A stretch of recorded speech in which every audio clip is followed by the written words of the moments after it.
So this is Jacked Up Politics. We're here with Ceann Comhairle, Ceann Comhairle, who is the Ceann Comhairle in Dáil Éireann. Ceann Comhairle, you're very welcome to the podcast and thanks for coming on today.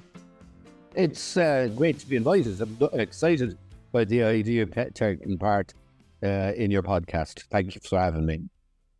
You're very welcome. We've already had the Comhairle of Ceann Éireann on, Jerry Buttimer. So Jerry was the first politician to volunteer to come onto the podcast, and we've kind of struck up a bit of a friendship with him, and we were only talking to him at the weekend. Well, Jerry's a great friend of mine. He's great crack. He knows my wife longer than I know her, so they were friends as kids growing up. So we've very strong connections. That's brilliant. You know, it's I suppose like it's kind of nice having kind of like connections that go way back in politics. You know, because the stronger the connection, the easier it is for you to kind of work together, I suppose. Well, yeah, there's no doubt about that. And the interesting thing about it was my wife comes from a staunch Fine Gael family, and obviously the Comhairle would be dyed in the wool Fine Gael, so they had that in common. I didn't share that view, but of course I'm utterly and absolutely neutral now. So I plough central for up and don't go either direction. You're a bit like myself and Tom, so because here on the podcast, me and Tom try our best to be politically neutral, even though sometimes we get a bit away. Yeah, either we kind of go either a tiny bit left or a tiny bit right, depending on what the subject issue is. So, Comhairle, the first question I have for you is, how did you get involved in politics, and why did you choose Fianna Fáil as your party of choice? Oh yeah, well that's an interesting question. I got involved in politics largely by accident, because as a youngster I wasn't much good at sports. As a teenager, I was kind of the guy who'd be most likely to be organising the bus to go to the match, or the bus for the night out, or whatever, than I would be to be the person who was going to be on the team playing. So I had kind of organisational skills, and I was involved with my local youth club, and I became chairman of that, and that led on to getting involved in other things in my local community, like the community council and tidy towns, and the organisation of an annual festival around about the time of the Irish Derby. So that was what kind of led me to community activity. And then the truth of the matter is, politics is really, it's an extension of that, because you find when you get involved in the community that if you enjoy it, you realise that you can do more for the community if you have a bit of political connection or involvement. And I found that, and I became a county councillor way back in 85 when I was just 25 years of age.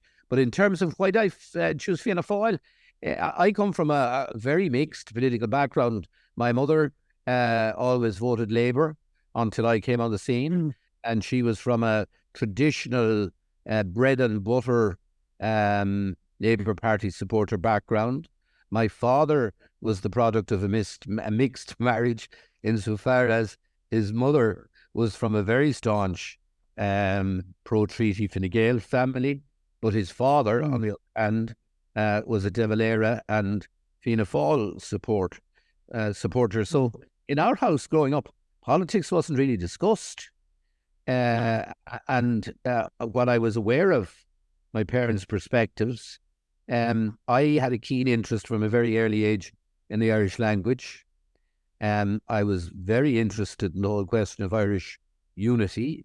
And therefore I naturally drifted to Fianna Fáil. So I would have been in 77 before I had to vote. I would have been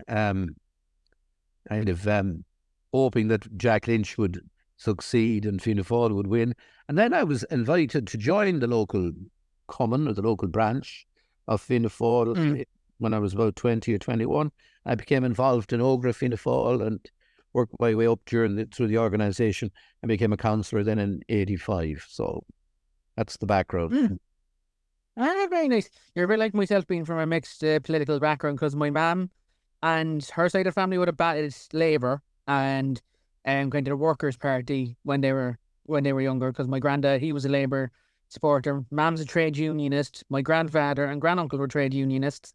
And then my dad's side of the family would be Fine Gael, you know, so kind of like I'm kind of stuck in the middle. But when I was younger, right, I was a bit like yourself. I kind of believed in Irish unity. So what did young naive Jack do? He joined Sinn Féin, right? But he stayed in Sinn Féin for 2 years, right? Then realised, you know what? I don't like Sinn Féin, and then I jumped over to the Social Democrats, where I still am today. And I believe I'd actually know one of your colleagues in the Kildare constituency, Catherine Murphy. Catherine Murphy's a great friend of mine. We served for many, many, many years on Kildare County Council. And I mean, Catherine's gone through, you know, various political involvements. She was Workers' Party, she was independent, she was in the Labour Party, and then she's done wonderful work in setting up the Social Democrats. And one thing I would say about Catherine through all the years, and one of the reasons I have the height of respect for her, is that she was an incredibly hard worker. She was totally sincere. She's not one of these people who kind of gets up in the morning to see which way is the wind blowing before she makes up her mind about something. She reads the brief. She understands the issues, and she makes her decisions based on her understanding of what is in the public interest. So she's a conscientious, decent, honourable, admirable person. Oh, she is, without a shadow of a doubt. And that kind of brings me on to my next question. I know both yourself and Jerry Buttimer, along with Noreen O'Sullivan, all three of you were working very, very hard lately on the safeguarding of public office, the kind of like the commission for that, to ensure that the kind of safeguarding of politicians and public representation. So I was just going to ask you if you wanted to speak a tiny bit on that, because I know a lot of the viewers would be interested in hearing about that.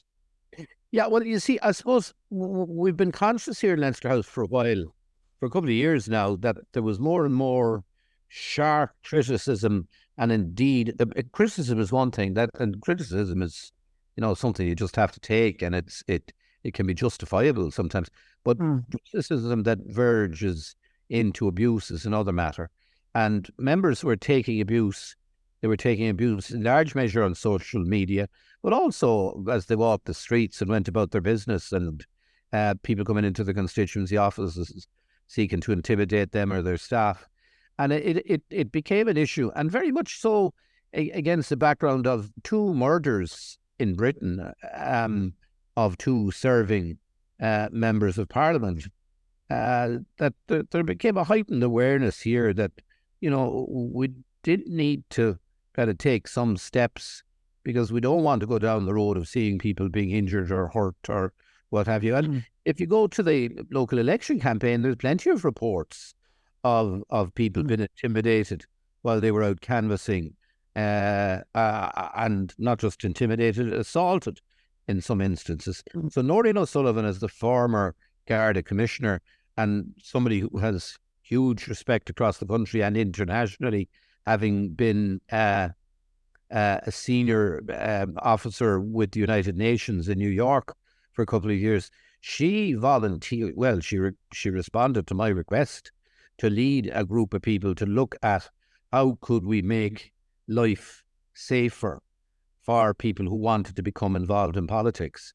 Because one of the interesting things, Jack and Tom, about this was that on the one hand, I've been talking, and we've been talking here in Leinster House, about how do you get more women? How do you get more young people? How do you get more people from diverse backgrounds, less well-off, disadvantaged backgrounds, and the ethnic groups, the new Irish? How do you get all these people involved? And at the same time that you're talking about that and trying to make that happen, the word is going abroad that, well, if you're an immigrant, or you're a woman, or you're a person from a minority group, you're likely to be abused on social media. So on the one hand, this effort to encourage people, and on the other hand, you have the message going abroad that, well, if you do get involved in that line of work, you're going to have to be thick-skinned, because there's going to be a lot of abuse directed at you.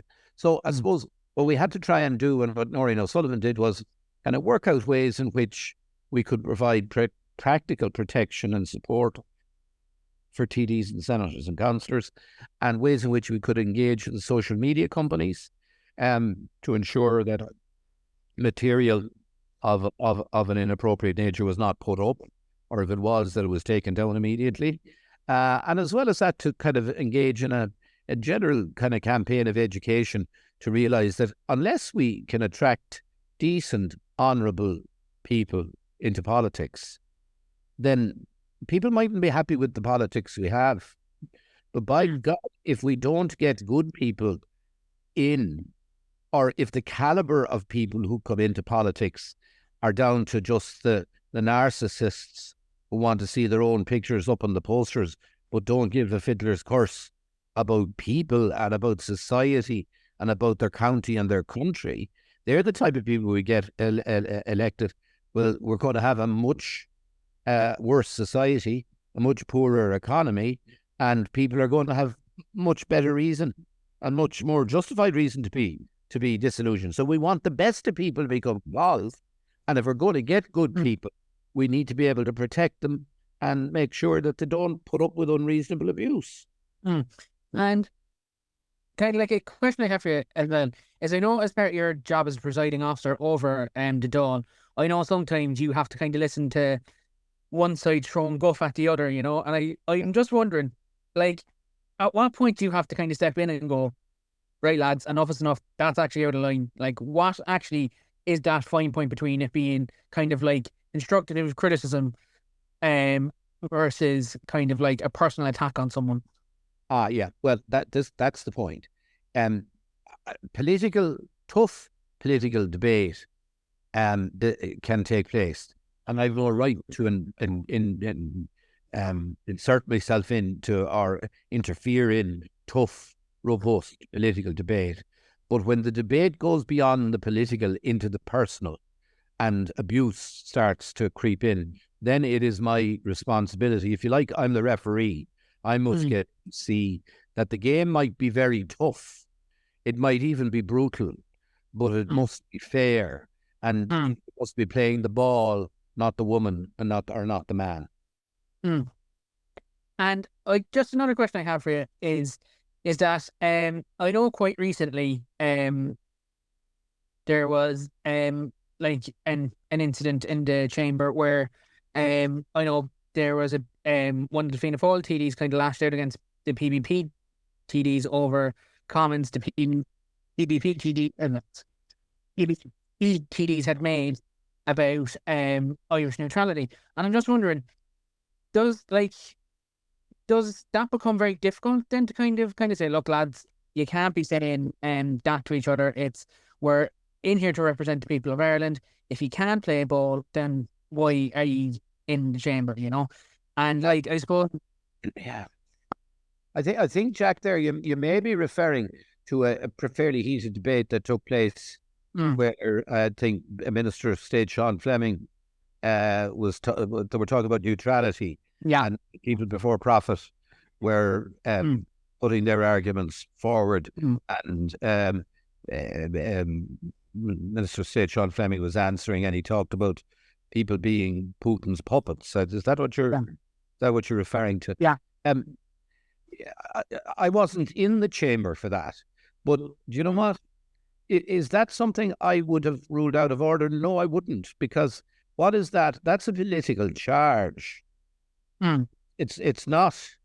Well, some people might see it as being personally abusive. But you know, you could, if people are asserting you're trying to abandon neutrality when you're not, well, some people might feel that that's abusive too.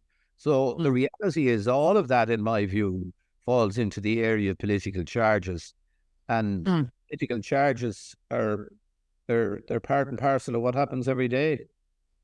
And talking about every day, which if you wouldn't mind talking us through what a day in the life of the Ceann Comhairle is like what your daily duties are like, and so on and so forth. I know it's a bit of a mundane question, but I know kind of like a lot of the people that would listen to this podcast, Ceann Comhairle, they're a bit like me and Tom. They're very much political nerds, and very much kind of like love political office and how it operates. So if you wouldn't mind just explaining to us a small bit on how it works, and then I think Tom has one or two questions he might want to ask himself.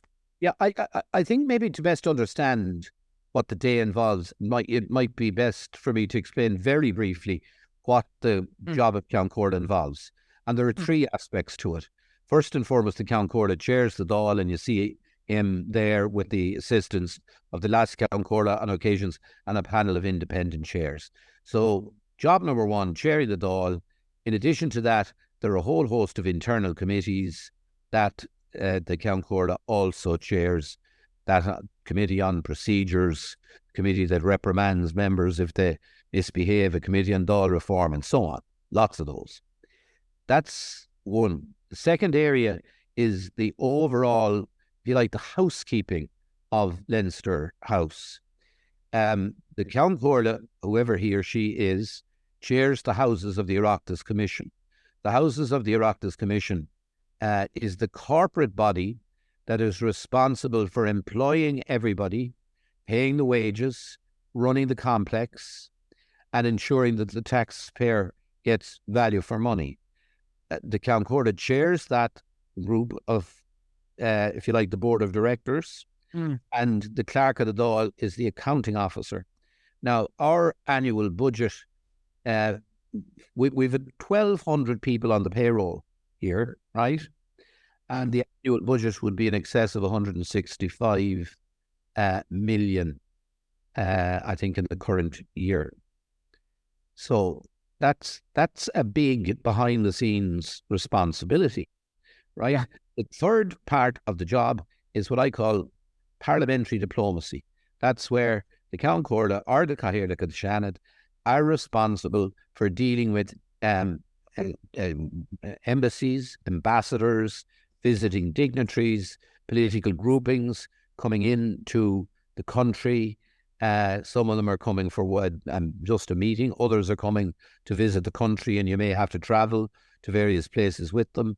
And then in turn, there's reciprocal visits where you're asked by the Speaker of a particular Parliament to go and visit their country and what have you. Most recently, I was in Moldova. Why was I in Moldova? Moldova is a candidate country for entry to the European Union. They look at Ireland and they see it as a country they'd like to emulate. We get a formal invitation. They persist on pursuing you to come. When are you coming? When are you coming? And you go and you engage with them, and you meet them at the Deputy Prime Minister and Minister for Foreign Affairs and what have you, and you talk about what Europe has done for Ireland. So that's the sort of job that the Ceann Comhairle is involved in. But in addition to that, the Ceann Comhairle is also a TD. So I have two constituency offices, one in Athy, one in Newbridge. I also provide a service for my home, which is in Kildare, and we do all the normal representations, whether it's about potholes or hospital beds or nursing home placements or schools or extensions or whatever it is. We do all of that stuff. One thing I can't do is I won't go to a public meeting. I can't express a view that's for or against the government or the opposition or whatever. And I go out then as a constituency TD and I visit residents' associations, I visit schools, I visit businesses, and do all those sort of things. So that's what the days get filled fairly easily, guys. Oh, I've no doubt. Because I know myself over the last 2.5, 3 weeks, I've been flat to the floor myself with local election specials. Like, I've had candidates from every party and walk of life on and doing episodes with them, so kind of like I know what it's like to be flat to the floor for the last couple of weeks. So Tom, if we're going to get Tom to ask you a few questions now that Tom has. So Tom, fire away. Hi, Ceann Comhairle. Lovely to meet you. Likewise, Tom. Right. My first question now, you kind of maybe answered it in some respects, but I was just going to say, obviously, yeah, you're the Ceann Comhairle of Dáil Éireann. You're also a TD for your own constituency. So I'm just remembering, I was watching Leo Varadkar on the late a couple of months ago, and he was talking about his resignation as Taoiseach, and he said, well, when he was Taoiseach, he was a TD, he was the head of government, and he was the head of his party. And I'm just wondering, to what extent is there a clash, or well, not a clash, but maybe, a balancing act between your duties as a TD and as Ceann Comhairle? Yeah, well, you've got to prioritise. There's no doubt about that. So my first priority, because it's what I'm paid to do and what I'm charged to do, is to manage the Dáil and carry out the functions relating to the Ceann Comhairle's office. So that is my first priority. But I am also a representative of the people of County Kildare, and it's my job to ensure that anybody who comes to my office gets a proper and efficient and empathetic hearing, and that they get the service that they require. And I pride myself on that. Now, I'm no longer able to do all of that myself. I have a parliamentary assistant to help with the constituency stuff, and that's very important.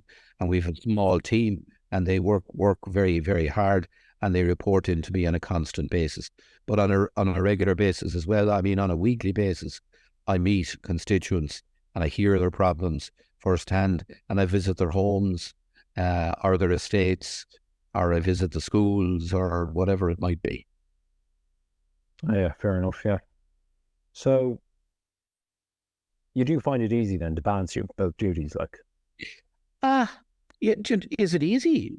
No, not easy, but like, I mean, it's doable, like. Yeah, it's doable, but it's doable by working 6 days a week. Yes, fair enough. It's doable by putting in long hours. It's doable. It's easier to do it now because my children are grown up. It was quite difficult when my kids were small, because I was missing from home a lot, Tom. And there was one thing that always kind of could cut me to the core. I remember when my kids were at their kind of teenage stage, and we've always tried in our family to sit around the table in the kitchen and have Sunday dinner together.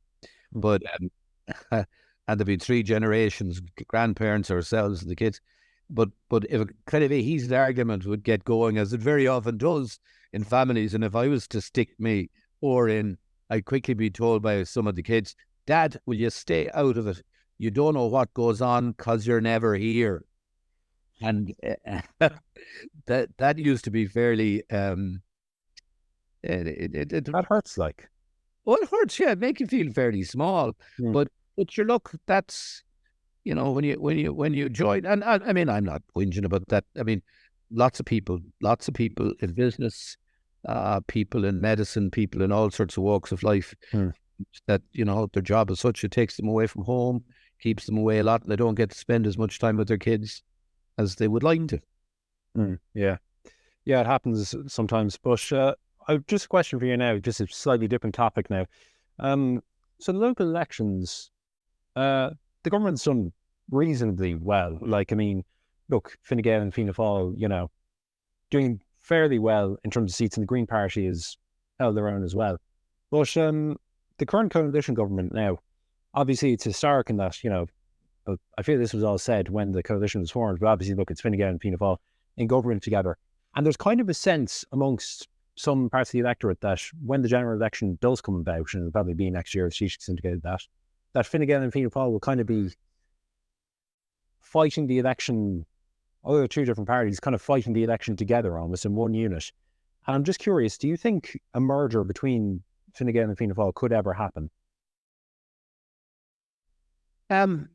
Well, before I took on this job, I would have said no, and I would have said that it was good.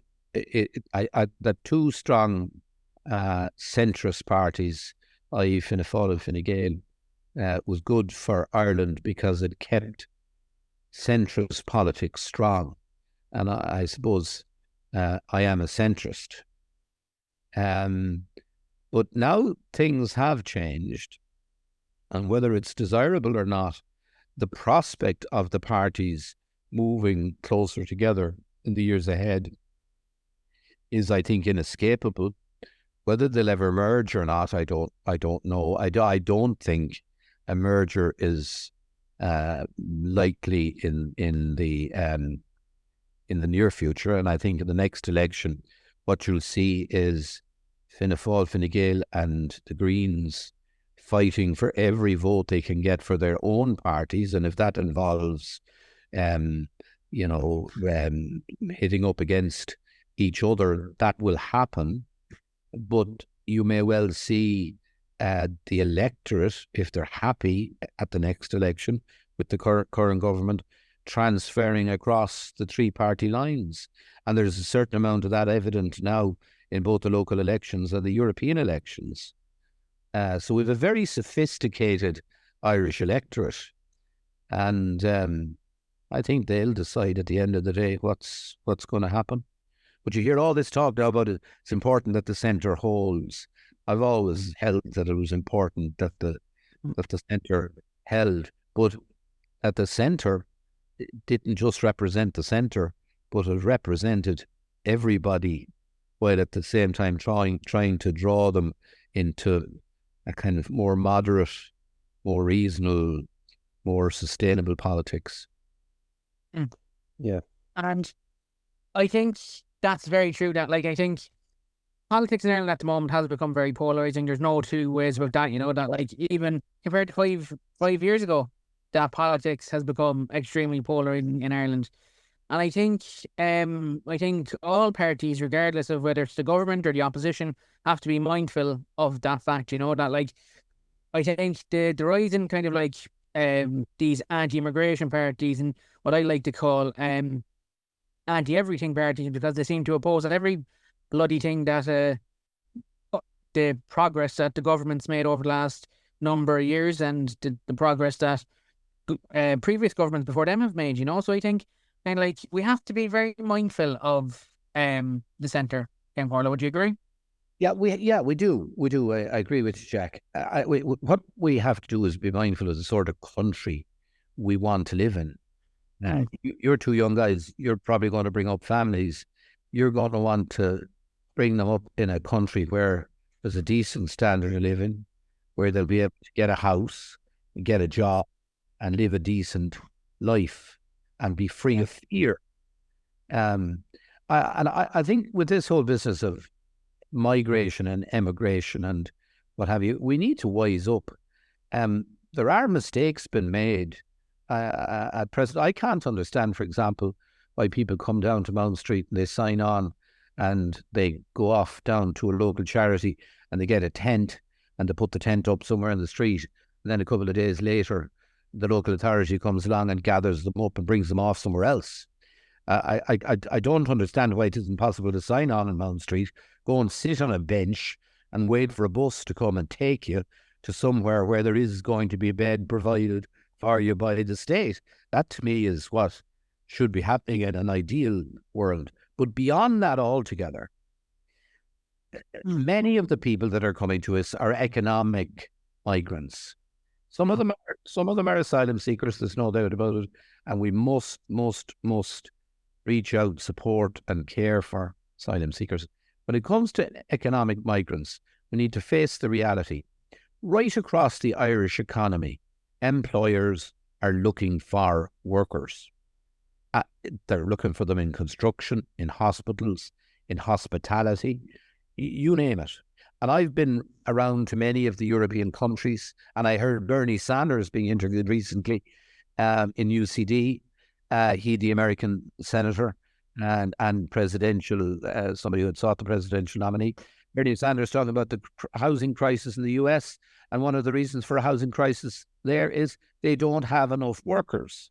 So if we in the wealthy developed world don't have enough workers, and the developing world don't have employment for their population, surely it is within the bounds of possibility that we could have proper pathways whereby skilled or unskilled, because we need labourers as well, skilled and unskilled workers could apply to come to France and to Germany, to Ireland, to the United States or wherever, and that they could come legally to fill the jobs that we have, right?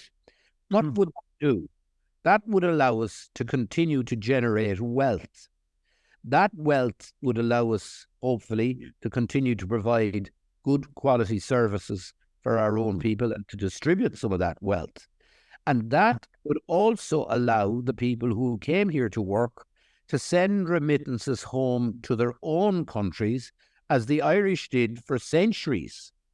And that money sent back, whether it was to Afghanistan or to Sierra Leone or Nigeria or wherever the hell it was, that money would help the communities that it was being sent back to. And in my view, everyone would benefit. And that's the sort of migration that I think is not just something we should be having. I think it's absolutely desirable and will be essential for us into the future to do things like that. Definitely. And final question I got for you, because I know we're a bit off for time, because I know you're very, very busy today. So the final question I have for you, Ceann Comhairle, is where do you see yourself in 5 years' time? Do you see yourself still as the chair of the Dáil? Do you see yourself retired, or where do you see yourself in 5 years' time? Well, I'm 64, right? And the first thing I have to think about was, will I still be alive in 5 years' time? So I'd like to think, lads, that I'd be the right side of the sod, anyway. Yeah.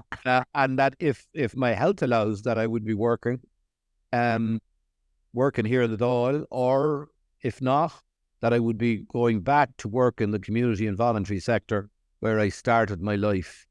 But one thing certain, I won't be sitting in watching box sets all the time. I'll be out doing something useful for as long as I may. And just kind of to add on to that, when I interviewed Simon Coveney on Sunday, Simon Coveney said it to me himself. I asked him, I was like, Deputy Coveney, I was like, what's your plans now for the summer recess, and what's your plans for once you step down? I said, will you continue to work in the community and stuff like that? And I think you've given him, that's a very similar answer, because Simon said to us on Sunday, he goes, you know what, lads, he said, I love working, and he said, it's what I love doing best. So I think you're both in the same kind of kettle of fish, that you both love kind of giving back to the community. And I think that's a very reassuring thing to hear. So, Ceann Comhairle, I just want to say thanks very much. I just want to say, Jack, on that, that whole thing of giving back as a new phenomenon, I've only been hearing that phrase in the last few years, but I'll put it this way. Anything I've ever done in community or in politics, I've got far more out of it myself. It's been so rewarding to be able to work with people and to work with communities and to make things happen. I've tried to be a doer. I see things happening. That gives me all the reward I need. And I think that's a very important thing that the viewers will kind of hope, that I hope resonates with the viewers. So, Ceann Comhairle, thank you very much for coming on. I appreciate your time. I know Tom does as well. So, folks, that is the interview with on Ceann Comhairle, Stone of Real. We look forward to having them back on the podcast maybe in the near future if you schedule it out.